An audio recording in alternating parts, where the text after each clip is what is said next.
वक्फ board ने 103 किसानों को उनकी जमीन को लेकर नोटिस दी है और वो जमीन वक्फ बोर्ड ने कहा है कि हमारी जमीन है, उसे लेने की बात। मुझे लगता है ये सारे मुद्दे तो है, लेकिन सबसे अहम मुद्दा आज हमारे राज्य में जो चल रहा है वही है जो कल हमने जिस पे प्रोटेस्ट की थी। राज्य के जो हमारे सारे जो जीत के आए हुए उम्मीदवार हैं वो भी आज पूछ रहे हैं कि ईवीएम पे जो शक है हर एक के मन में उसका कोई जवाब है कि नहीं। कल मैंने देखा तो चीफ इलेक्शन कमिश्नर कहीं कह रहे हैं कि कुछ निंदा रास चल रही है कुछ, लेकिन थोड़ी तो शर्म करे इलेक्शन कमिश्नर और ये कहे कि ये चुनाव जो हुए हैं वो कैसे हुए। जो हमारे सवाल है कोई जवाब देगा क्या इलेक्शन कमीशन की तरफ से, वो है। जो बात आपने कही है मुझे लगता है अभी तो सरकार है, सरकार ने सीएम ने बयान देना चाहिए। आज मरकड़वाड़ी में जिस तरीके से तय हुआ कि ग्राम सभाएं अपना प्रस्ताव पारित करेंगी और वो इलेक्शन कमीशन को भेजेंगी कि हमें इस तरीके की चीजें नहीं चाहिए, क्या इससे वो हल होगा क्या? क्योंकि अपोजिशन लीडर के तमाम सारे नेता लगातार इलेक्शन कमीशन। किसी भी लोकतंत्र में जनता की आवाज सबसे महत्वपूर्ण होनी चाहिए। आज हमें लगने लगा है कि इसमें चीफ इलेक्शन कमीशन जो बीजेपी के दफ्तर से चलता है उनकी आवाज सबसे महत्वपूर्ण है, ना कि जनता की। जनता की मांग सिर्फ यही है कि वहां मॉक पोल किया जाए बैलेट पेपर से। मॉक पोल से कुछ बदलने वाला नहीं है, ना सरकार की जो नतीजे या ईवीएम ने दिया हुआ मैंडेट है वो बदलने वाला है, ना सीईसी ने दिया हुआ मैंडेट बदलने वाला है। लेकिन ये तो पता चलेगा कि सत्य क्या है। ये देश सत्यमेव जयते पे चलता है, सत्तामेव जयते पे नहीं। सत्तामेव जयते पे चीफ इलेक्शन कमिश्नर चल रहे हैं। आज आप लोगों ने शपथ ली है सदस्यता की, तो क्या डिसाइड हुआ? क्योंकि कल आप नहीं, कल हमने कहा था कि कल हम शपथ नहीं लेंगे। एक दिन के लिए हमने जो आंदोलन करना था वो तो किया है, लेकिन आमदार बनके, विधायक बनके आगे का जो काम होता है वो हाउस के अंदर और हाउस के बाहर, भीतर और बाहर, ये दोनों हम करेंगे। एक ही बात है इसमें कि हमारा आंदोलन तो जारी रहेगा, क्योंकि ये आंदोलन ये कोई एक दो दिन का नहीं है, ये एक लंबा चलने वाला आंदोलन है। क्योंकि ये सारी जनता जो है, देश की जनता आज पूछ रही है कि अगर कोई भी जीत रहा हो या हार रहा हो उसमें सत्य क्या है। और हम तो जीते हुए उम्मीदवार हैं, हम तो विधायक बन चुके हैं, तो भी हम पूछ रहे हैं कि हमें बैलेट पेपर पे वोटिंग क्यों नहीं अधिकार मिल रहा है। वीवीपैट का जो हमारे जो कई उम्मीदवारों ने मांगा था रिकाउंट, वो क्यों नहीं दिया गया। तो ये बातें तो लोगों की नजर में है। और कल भी आपने देखा होगा, कल जितना महत्व आपने भी दिया है हमें, क्योंकि हमारी जो आंदोलन की भूमिका थी वो उचित थी। आपके एक विधायक सुनील राउत, उन्होंने बड़ा स्टेप लिया। उनका कहना है कि मैं इस्तीफा देने के लिए तैयार हूं, लेकिन मेरी टोली में भी बैलेट पेपर, ये मुझे लगता है सभी लोगों की भावना है कि अगर बैलेट पेपर पे हो तो चुनाव हो सकते हैं। लेकिन हमें पता है कि ये इलेक्शन कमीशन जो भाजपा के दफ्तर से चलता है वो होगा नहीं। जो काफी सारे प्रश्न उठाए गए हैं, आखिरी घंटे में जितना वोटिंग हुआ, कितने प्रतिशत वो रिविजन हुई, ये सारे जो जवाब हम मांग रहे हैं, उत्तर मांग रहे हैं, वो तो दे इलेक्शन कमीशन, जनता में आके दे, ना कि सिर्फ निंदा करे। देखो, हंसी मजाक करनी है तो वो कपिल शर्मा शो पे भी जा सकते हैं या कई कॉमेडी शो पे जा सकते हैं और बात कर सकते हैं। वैसे तो उन्होंने चुनाव भी वैसी कॉमेडी जैसे चला है। इतनी % की रिविजन, कितने प्रतिशत की रिविजन हुई 2 दिनों में?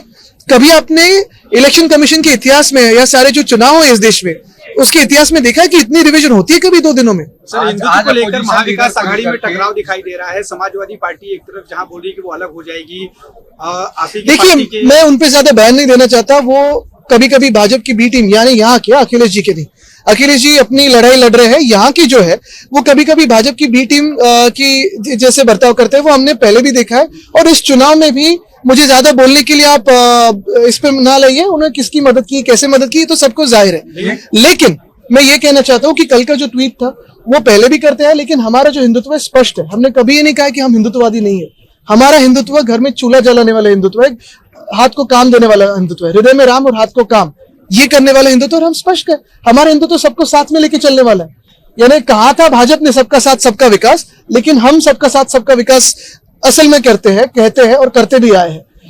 हमें महाविकास आघाड़ी में ये जो ए टीम्स बी टीम्स है वो ना सिखाया। महाराष्ट्र ने देखा है कि हिंदू हो, मुस्लिम हो, सिख हो, ईसाई हो, पारसी हो, बुद्धिस्ट हो, सारे लोगों को साथ में लेके आगे जाने का काम उद्धव बालासाहेब ठाकरे इस व्यक्ति ने किया है और हम आगे भी करते रहेंगे।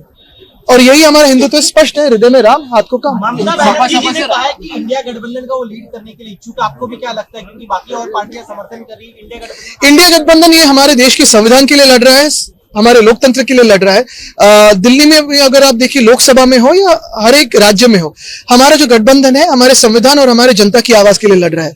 ममता दीदी तो हमारे बहुत करीबी है, उत्कृष्ट नेता भी है। वैसे ही केजरीवाल साहब अभी चुनाव में दिल्ली में उतरेंगे, तो ये सारे लोगों में बातचीत हो और आगे कर सकते हैं। अपोजिशन लीडर के तौर पर क्या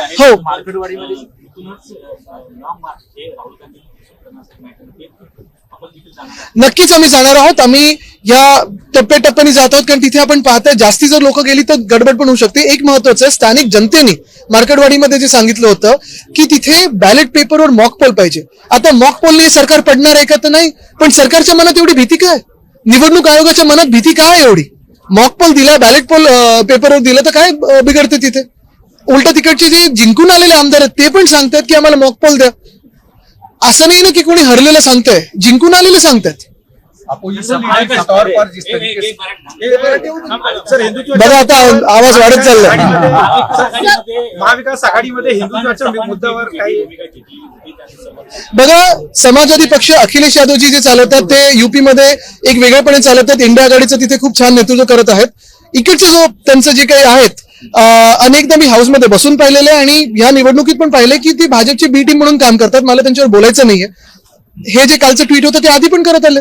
पण महत्वाची गोष्ट ही आहे की कुठच्या विषयाला किती खेचून न्यायचं, भाजपची बी टीम म्हणून वागायचं का, हा एक प्रश्न पडतोच. पण मला वाटतं हा विषय लांबवायचा नाहीये. आमची जी भूमिका आहे ती स्पष्ट आहे. आमचं हिंदुत्व आम्ही पहिलं पण सांगितलं, हृदयात राम आणि हाताला काम, ते आमचं आहे. सगळ्याच घेऊन सोबत चाललंय. उलट तुम्हाला अजून एक सांगतो, कदाचित आम्ही एकमेव पक्ष असे असू जे स्पष्टपणे सांगतो की आम्ही हिंदुत्ववादी आहोत. सबका साथ सबका विकास जे भाजप सांगत होते ते आम्ही करत आहोत, भाजप नाही करत आहे. पण आमच्या सोबत आणि उद्धव बाळासाहेब ठाकरे या व्यक्तीच्या नावावर आपण पाहत असाल, हिंदू असतील, मुस्लिम असतील, शीख असतील, पारसी असतील, बौद्ध असतील, ख्रिश्चन असतील, जैन धर्म, हे सगळेच येतात सोबत. कारण आमचं हिंदुत्व स्पष्ट, आम्ही जसं सांगितलं, आमचं घरातली चूल पेटवणारं हिंदुत्व आहे, भाजपचं हिंदुत्व आहे घर पेटवणारं हिंदुत्व. मला वाटतं आपण पाहत असाल ह्याच्यात वरिष्ठ नेते चर्चा करतील. पण आज ममता दिदी आहेत, जसं केजरीवाल साहेब आहेत, हे सगळेच नेते त्यांच्या राज्यामध्ये खूप चांगलं काम करत आहेत. हे सगळेच आमचे जवळचे आहेत आणि पुढे आपण पाहतोय इंडिया आघाडी ही देशात लवकर सत्तेवर येईल, हे आता चित्र दिसायला लागलेलं आहे. म्हणूनच ते ईव्हीएमचा घोळ घालतात. बेळगावमध्ये मराठी एकीकरण समितीने नेत्यांना न येण्यासंदर्भातलं सांगितलेलं आहे. तणावाचं वातावरण आहे. गेल्या अनेक दिवसांपासून खरं तर हा प्रश्न प्रलंबित आहे. अनेकदा आम्ही सांगितलेलं आहे की केंद्र सरकारने याच्यात हस्तक्षेप करावा. अनेकदा आम्ही सांगितलेलं आहे की तिथे युनियन टेरिटरी बनवलं पाहिजे, पण अजून ते होत नाही. अपोजिशन लीडर के तौर पर आदित्य जिस तरीके से